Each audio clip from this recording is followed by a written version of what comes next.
2025 жылы ақпан айында квал тестіген есеп ВЦ кесіндісін, яғни X-ті табу керек. Мұндағы AE мен DE тең, және DF пен CF тең.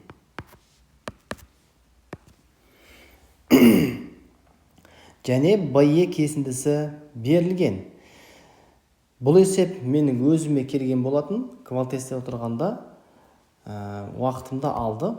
Ал негізі шығару жолы қатты қиын емес екен. Енді біз былай жасайық.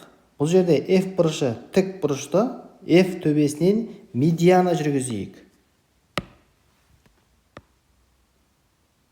Медиана дегеніміз өзі түскен қабырғаны қақ екіге бөледі. Демек, бұны біз К деп белгілесек, EK мен BK бір-біріне тең болады.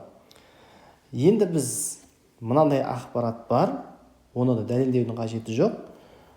Тік бұрышты үш бұрыштың гипотенузасына түсірілген медиана, яғни FK, сол тік бұрышты үш бұрыштың гипотенузасының жартысына тең болады.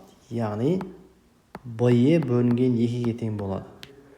Сонда 6 бөлінген 2 3 болады. FK бізде 3 болады.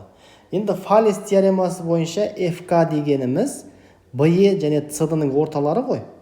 Демек, бұл жақта DE мен BC параллель болғандықтан біз BEDC-ны трапеция деп аламыз. Трапеция. Себебі DE мен BC бір-біріне параллель.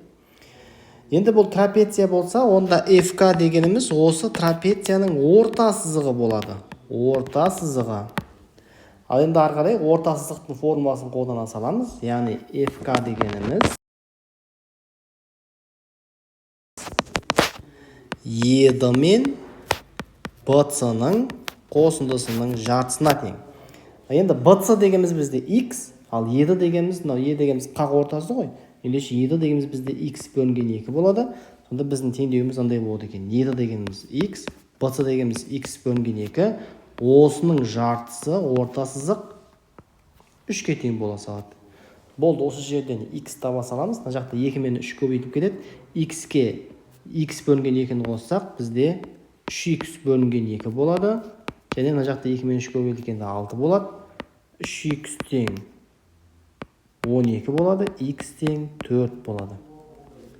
Есебі ұнаса лайк басып, комментарий жазуды ұмытпаймыз. Біздің каналға және курсқа жазылыңыздар.